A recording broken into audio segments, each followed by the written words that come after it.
C'est du Togo que nous parlons maintenant pour évoquer l'arrestation des leaders de la dynamique. Monseigneur Poudjou, les prévenus ont été placés sous mandat de dépôt. Les choses se compliquent donc pour Brigitte Adjamagbo Johnson et Gérard Jossou après plusieurs jours de garde à vue dans les locaux du service central des recherches et d'investigations criminelles. Tous les deux ont été présentés au doyen des juges d'instruction dans la nuit du 4 décembre dernier. Au terme de leur audition qui a duré plusieurs heures, ils ont tous les deux été placés sous mandat de dépôt. Madame Kafui Adjamagbo et Gérard Jossou sont officiellement inculpés pour groupement de malfaiteurs et tentative d'attentat contre la sûreté intérieure de l'État. Une accusation donc, que dénonce leur avocat. On y reviendra, mais David Jagwavi, c'est le scénario le plus craint que l'on voit arriver là. Oui, c'est dans le processus de tout dossier judiciaire. Hein, lorsque vous êtes accusé d'un délit, la justice peut vous interpeller. La justice peut ordonner qu'on vous amène pour vous interroger. C'est dans le processus judiciaire normal. C'est le bon chemin que le procureur a suivi.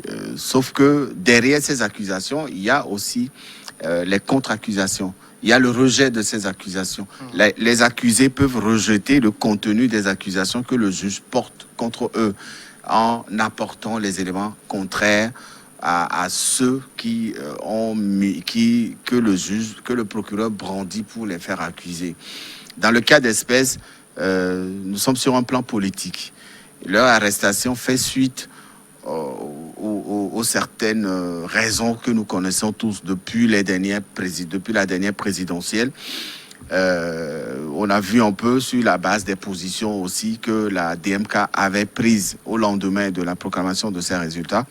Les manifestations que la dynamique avait organisées à Lomé et à l'intérieur du pays, c'est à la suite de certaines de ces raisons que ces accusations sont sorties de ces dossiers-là. Mais aujourd'hui, la question qu'on se pose est de savoir est-ce que ces accusations sont vérifiées? Si oui, il faut que le procureur de la République qui a émis le mandat de dépôt puisse présenter ces accusations. Parce que généralement, comme on le dit, en justice, c'est les preuves qui comptent. Vous pouvez porter des accusations contre une personne sans forcément apporter les preuves qui attestent ces accusations-là. Si la justice veut vraiment faire son travail et permettre aux Togolais d'enlever ces soupçons, parce qu'il y a beaucoup de soupçons dans l'esprit des militants de la DMK, pourquoi c'est leurs leaders qui sont mis aux arrêts? De quoi les accuse-t-on? S'il y a des preuves qui attestent qu'ils sont vraiment concernés par ce plan de comment ils appellent ça, de déstabilisation du pays, que la justice et le procureur de la République puissent présenter ces éléments pour justifier le mandat de dépôt sous lequel ils ont été placés dernièrement. Alors, Beausoleil, mandat de dépôt contre les deux prévenus. Quand on en arrive là, ça veut dire que, en tout cas aux yeux du procureur, les charges sont lourdes, hein? Oui, aux yeux du procureur, les charges sont lourdes et il a intérêt à démontrer ces charges-là par des preuves. Parce que il est là au nom du peuple, il représente tout le peuple. Et lorsque ces affaires-là, s'il y a ces affaires-là, comme judiciaires, c'est une affaire judiciaire qui ne... quoique ceux qui sont les prévenus sont des politiques, c'est d'abord une affaire judiciaire qui ne concerne que la justice. Parce qu'il y a des observations qu'il faut faire. Les prévenus, Madame Adjamagbo, notamment Madame Adjamagbo, ce n'est pas aujourd'hui qui mène des activités politiques au Togo. Ouais. Elle est leader d'un parti politique et je crois qu'elle a toujours mené des activités, elle a toujours organisé des manifestations, mais on ne l'a jamais arrêtée pour ces manifestations. Aujourd'hui, on les accuse de choses graves et le procureur avance même qu'ils ont fait des perquisitions et qu'ils ont des éléments. Le peuple maintenant observe, le peuple attend et ils sont accusés. Il y aura un procès lorsque le le procureur juge qu'il a assez de preuves pour pouvoir les inculper formellement, ils vont aller à un jugement, à un procès, et c'est au cours de ce procès que le procureur va jouer sa crédibilité vis-à-vis du peuple qu'il représente sur le plan juridique, judiciaire.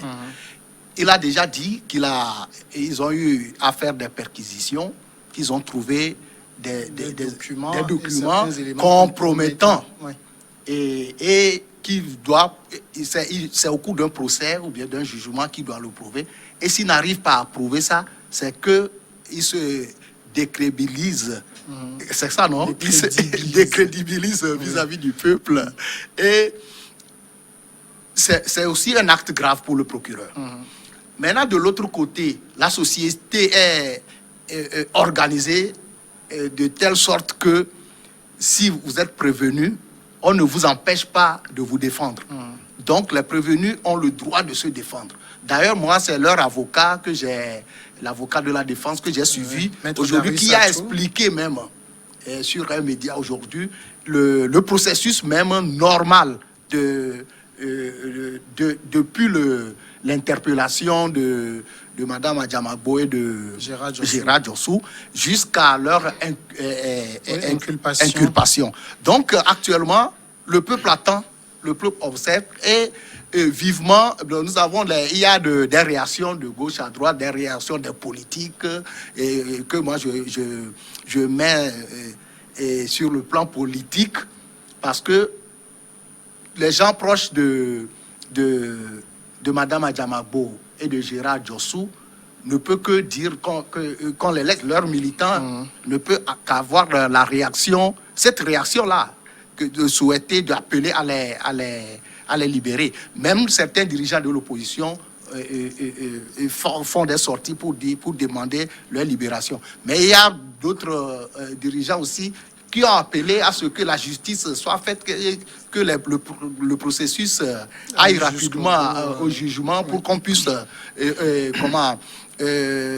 rétablir ou bien situer les responsabilités. Je veux parler de Abbas Kaboua qui a fait cette sortie-là. Et je crois que actuellement, à l'heure où nous sommes dans un état de droit. Lorsque vous posez certains actes qui sont contraires aux lois d'un pays, vous pouvez être politique ou non politique. Le pays doit quand même vous juger. Et je l'ai dit tantôt, en vous jugeant, on ne vous empêche pas de vous défendre. Maintenant, lorsque il y aura un jugement et que les prévenus vont arriver à défendre, à prouver leur innocence, ils seront libérés.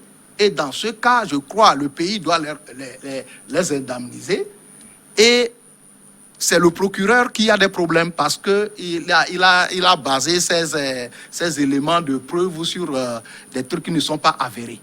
Donc, vivement, moi je le dis, je ne souhaite pas de prison à quelqu'un, à un citoyen, parce que ce n'est pas bon. Dans mon habitude, je n'ai jamais... Et actuellement même, mon souhait, c'est que Mme Adjamagbo et Gérard Djossou soient libérés, qu'ils retrouvent leur famille, parce que leur place, c'est aux côtés de leur famille. Mais, et de l'autre côté, si vraiment le procureur a des choses graves, comme attentat à la sécurité intérieure de l'État et association de malfaiteurs et approuvé. S'il arrive et si vraiment ces accusations sont avérées, je crois qu'il faut que la justice suive son cours normal et constitue les responsabilités dans cette affaire. Justement, dans cette affaire, en tout cas l'étape actuelle, c'est vrai que en matière judiciaire, c'est comme ça se passe, une procédure, mais tous les regards sont tournés vers le procureur. Il y a eu un deuxième communiqué de ce procureur qui parle de documents et d'éléments compromettants retrouvés à leur dossier, donc qui fondent aujourd'hui l'ouverture d'une information judiciaire, leur inculpation, leur placement sous mandat de dépôt est rendu nécessaire par le fait qu'on veut leur éviter d'aller, parce qu'on dit aussi qu'il y a des connexions à l'international. Moi, j'ai envie de dire que tout le malheur qu'on peut souhaiter au procureur, c'est que ces preuves soient solides. Vous savez, quand on parle d'attentats de putsch, c'est ça, non, de tentative de déstabilisation des institutions d'un État. Les preuves, on peut les créer à tout moment. On en a créé plein. On a vu des cas de ces mêmes dossiers qui... Si vous vous rappelez de l'affaire Pacha Nyasingbe, si vous avez écouté les avocats de Pacha au procès, ils n'ont jamais reconnu les accusations qui ont été portées contre Pacha et ses co-accusés. Oui, sauf que le procès Pacha a révélé autre chose, c'est que Pacha lui-même a avoué. Oui. En plein procès, il a avoué, donc ça a dégonflé tout le monde. Oui. C'était la différence. Et les autres co-accusés ont refusé les accusations que la justice avait portées contre eux. C'est pour dire que les preuves, on peut les falsifier à tout moment. Si tant est que votre tête ne plaît pas ou que votre position politique dérange. Parce que vous savez, le dossier sur la dynamique Monseigneur Podro, ça dérange, hein? Ça continue de déranger. Il faut avoir l'honnêteté de le dire. Sinon, les gens ont beau crier, les gens ont beau réclamer la victoire. Tant que le pays n'est pas bloqué, on avance. Hein? Mais on a l'impression qu'il y a un problème. Et qu'à chaque fois que la DMK prend la parole, ça dérange. Et la seule solution, c'est d'amener la justice pour s'occuper d'eux. Et c'est ce qui se fait. Agbeome aujourd'hui est parti en exil. On dit personne ne l'a forcé à partir en exil. Parce que c'est lui-même qui a choisi de partir. C'est ce qu'on nous a dit. C'est ce qu'on dit souvent sur le cas d'Agbeome. En tout cas, c'est les déclarations que des gens ont toujours tenues. Personne ne l'a forcé à partir en exil. Il peut rester au pays s'il veut. Vous pensez que s'il était au pays, il ne serait pas déjà mis aux arrêts? Puisque c'est lui qui a porté les couleurs de la DMK. Alors, quand on parle d'éléments qui corroborent ces accusations, on dit qu'on a trouvé des éléments compromettants. Ça veut dire que c'est des éléments physiques. C'est des éléments qu'on peut montrer, qu'on peut voir, auxquels on peut avoir accès. C'est vrai qu'il y a ce qu'on appelle le secret judiciaire, d'accord, dans le cadre d'une enquête.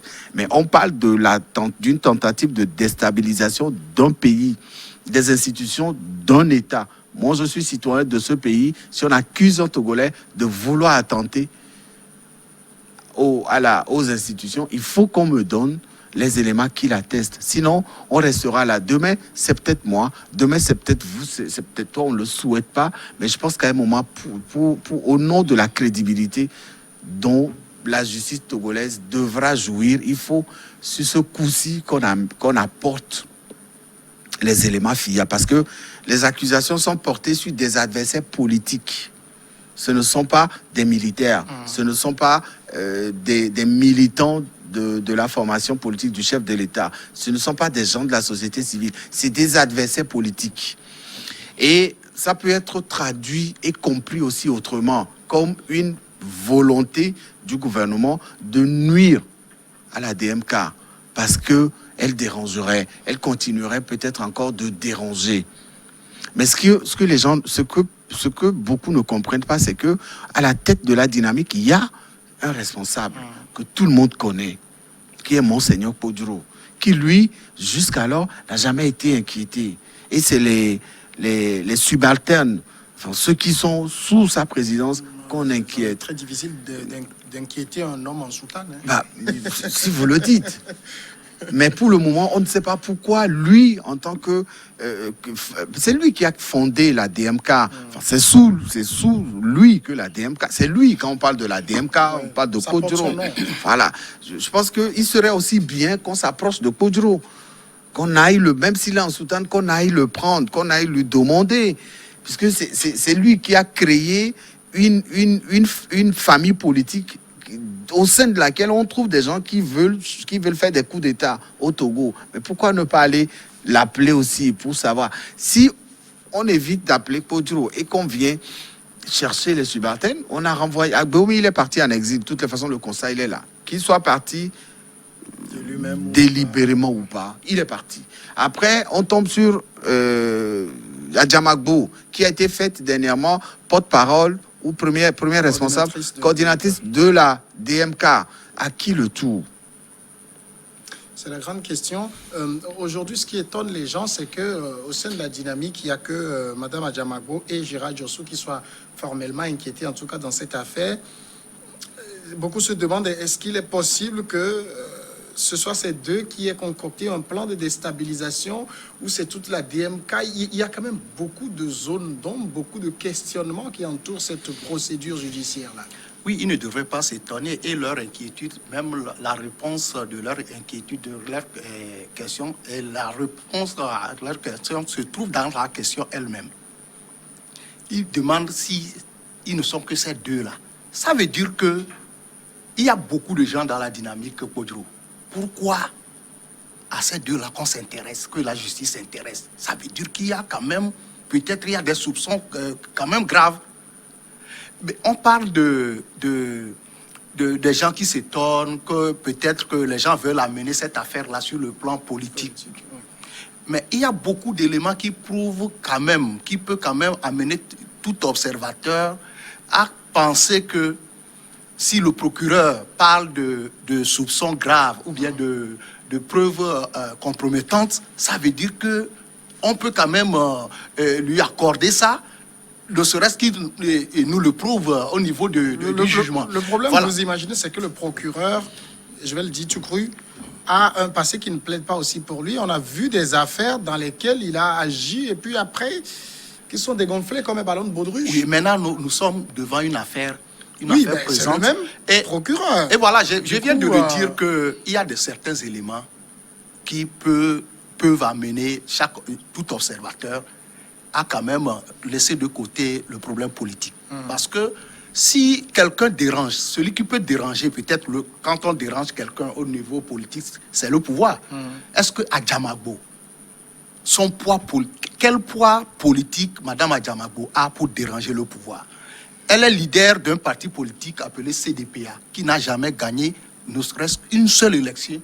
Il n'a jamais placé un seul élu au Parlement, ni aux élections municipales, aux mairies que nous venons d'avoir. Mais Gérard Diossou, il représente quel poids? Un inconnu avant. Madame Adjamagbo elle-même a participé aux élections, beaucoup d'élections dans ce pays. Elle n'a jamais été élue. Mais politiquement, s'il faut parler vraiment, s'il faut se dire la vérité, est-ce que Madame Adjamagbo dérange le pouvoir? Je dis non. Et l'inquiétude évoquée par les gens, ce n'est pas aujourd'hui que la dynamique Podro est née. Ils ont organisé des manifestations, même des manifestations violentes où il y a eu quand même des échauffourées entre des échanges entre les forces de l'ordre et des manifestations. On n'a jamais arrêté Mme Adjamagbo. Mais pourquoi? C'est au cours d'une manifestation qui n'a même pas eu lieu. Oui. Là, vous soulevez aussi un point très important. On parle, donc, dans le deuxième communiqué du procureur, il dit que c'était des choses qui étaient prévues pour avoir lieu lors de la manifestation du 28, qui n'a pas eu lieu, voilà, finalement. Et je crois que les gens peuvent être amenés à dire que leur manifestation gêne le pouvoir. Je dis non. Il y a longtemps que le peuple, les militants de l'opposition, même quand on les appelle pour les manifestations, ils n'y vont pas. Et je crois que les gens, il y a eu même des précédents, les gens ont été aux élections ici, ils ont eu 33%. De l'opposition, un candidat de l'opposition a eu 33%. Il a contesté les élections, il a marché, il a organisé des élections pendant 5 ans dans ce pays. Il n'a pas été inquiété. Donc ça veut dire qu'ici, la liberté de manifestation est acquise et que les gens usent de cette majorité, de cette liberté-là. Et j'en viens. Dans le cas d'espèce, si les manifestations ont été interdites, pourquoi? Parce qu'il y a la pandémie. Ça, c'est clair. Et dans beaucoup de pays, les gens ont ces lois-là, les gens ont pris ces lois-là pour limiter quand même la propagation de la pandémie. Parce qu'il faudrait faire une action pour une manif qui n'a pas eu lieu. C'est pourquoi c'est là-bas qu'il faut savoir qu'il y a quand même des soupçons. Quelque chose, et il faut attendre la justice, aller, et il faut souhaiter que la justice aille à son, je le disais au bout tantôt, de son action. Il y a des actions judiciaires qui avaient été lancées. Et celle qu'on a le plus en mémoire, c'est l'affaire des incendies. Finalement, celui sur qui reposaient les accusations, il s'est dédié après. On a libéré des gens. Il y en a un qui est mort en prison et tout. Finalement, les gens ont commencé par douter de la justice. Mais Beausoleil Obekou dit quelque chose de très intéressant. Madame Adjamagbo, on l'a écoutée, on la suit. 2018, elle a eu même des déclarations plus tapageuses. On l'a jamais inquiétée. Si c'est maintenant qu'on l'inquiète, est-ce qu'on n'est pas aussi en droit de se dire, et si derrière il y avait quelque chose? Nous, ici, on ne pourra pas savoir cela. Il faut que celui qui a ordonné son arrestation vienne prouver pourquoi il a fait arrêter.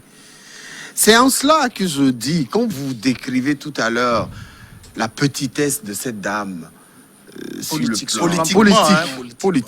Vous aviez dit qu'elle n'inquiète personne, elle n'a jamais inquiété. Parce qu'elle n'a jamais inquiété, dites au procureur de sortir les preuves de ces accusations. Mais c'est au cours d'un jugement qu'il va sortir ces preuves, non? Pourquoi vous êtes pressé? Mais non, moi, je ne suis pas pressé. C'est les militants qui sont pressés. Ah, mais les militants... C'est les Togolais qui sont pressés. C'est les gens qui veulent savoir pourquoi cette dame qui n'a jamais inquiété, pourquoi elle a été mise aux arrêts. Les gens, tout le monde a besoin de cela. Alors aujourd'hui, vous avez dit quelque chose de très intéressant sur la position du procureur. Le procureur de la République, c'est un homme que moi je respecte personnellement parce que je n'aimerais pas être à sa place. Je ne crois pas qu'il y ait 2 ou 3 Togolais qui aimeraient être à la place du procureur, M. Poyodi. Je le respecte beaucoup pour le boulot qu'il fait. Mais je pense que il a choisi de faire un boulot qui exige une sorte de neutralité, que ce soit politique, que ce soit social, que ce soit dans n'importe quel domaine. Et qu'il faut qu'il comprenne qu'il a été mis là-bas pour travailler pour les Togolais. Et donc pour cela, qu'il fasse le boulot pour lequel il a été mis là-bas. Et j'estime qu'il va pouvoir le faire. Vous savez, il y a des dossiers au Togo qui se sont passés où on avait plus besoin du procureur de la République. On ne le voit jamais. Et les rares fois qu'il sort, c'est pour donner une version et repartir. Il y a le cas du colonel là qui a été tué dans le camp, le colonel Madjoulba, qui est là aujourd'hui. Où est-ce qu'on en est?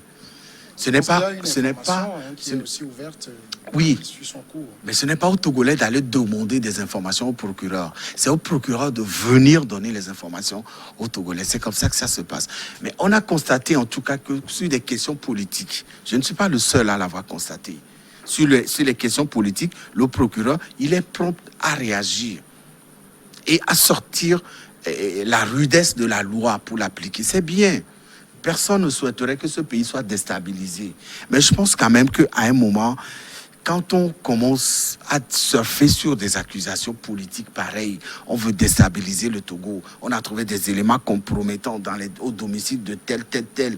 Il y a un plan qui était en train d'être préparé. On parle de la manifestation du 28 novembre dernier, manifestation qui a été interdite. Pas la veille, pas l'avant-veille, mais le jour de la réception du courrier d'information. Il n'y a plus de manifestation. Puisque l'élément accusateur dit dans le communiqué du procureur que les actes de déstabilisation étaient programmés pour se dérouler le jour de la manifestation du 28. Il n'y avait plus de manifestation.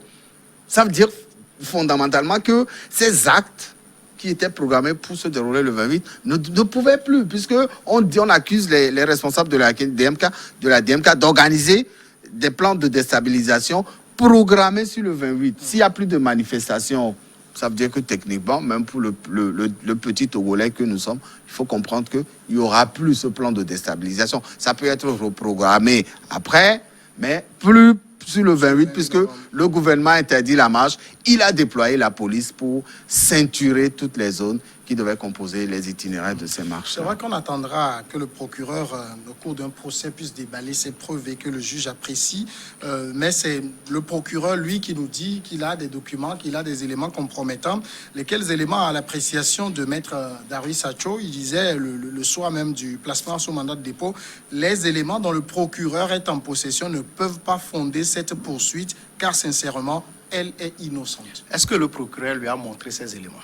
C'est l'avocat. Ah, voilà, c'est la question. Mais donc, est-ce qu'il a vu? Maître Acho est dans son rôle. Qu'il joue très bien aussi. Le procureur également est dans son rôle. L'avocat de la défense, Maître Acho est dans son rôle, qu'il joue très bien aussi. Et le procureur aussi a intérêt à vraiment prouver comment qu'il y a eu vraiment des preuves compromettantes contre les prévenus. Ça, c'est de bonne guerre. Et c'est la justice. Nous sommes dans un pays de droit. Moi, je ne dis pas que le procureur a raison, non. Je suis un homme du peuple. Moi aussi, j'observe. Je l'ai dit tantôt, si le procureur échoue, si au niveau du jugement, il ne présente pas des preuves solides, ça veut dire qu'il a menti, excusez-moi, entre guillemets, et c'est à lui d'endosser les conséquences. Mais si il arrive à prouver que ces faits sont avérés, mais c'est tout à son honneur et à son actif parce que il est là pour le peuple. Mais David vient de dire que la manifestation du 28 n'a pas eu lieu alors que le procureur lit l'attentat à la sécurité, à ces manifestations. Je me demande, mais si vous avez prévu comment déstabiliser un pays et qu'il y a des éléments les éléments compromettants de cette entreprise-là qui sont en votre possession, le pays ne va pas attendre que vous mettez votre projet à exécution avant qu'on ne vous arrête. Ce que c'est intéressant parce qu'on aurait pu les arrêter le 25, le 26. Ça se comprendrait. Gérard Josso a été arrêté le 27, Madame Adjamago, dans la soirée du 28. Voilà. Et il n'y a pas eu de manifestation. Et on vous dit que c'est l'enquête qui suivait son cours et on a arrêté un et après on a arrêté l'autre. Moi, je ne suis pas spécialiste de l'appareil judiciaire. Et j'observe ce qui se passe habituellement. Et je l'ai dit tantôt que je ne souhaite pas la prison pour qui que ce soit. Mais nous sommes dans un pays de droit et que lorsqu'il y a des poursuites, des processus judiciaires qui sont lancés, mais que cette justice aille jusqu'au bout pour qu'on sache qui du procureur ou des prévenus a raison. Et le peuple avisera. Sauf que dans beaucoup de dossiers, la justice togolaise n'a pas pu avancer. Ça, c'est à la justice. Et moi, je ne me base que sur les faits. On va comptabiliser cela sur les acquis négatifs de la justice. Mais on ne débat pas sur ce que le peuple, la justice n'a pas pu faire. Merci sur le cas Adjamago. Merci à David Djagbali. Merci à tous d'être restés en notre compagnie. Merci.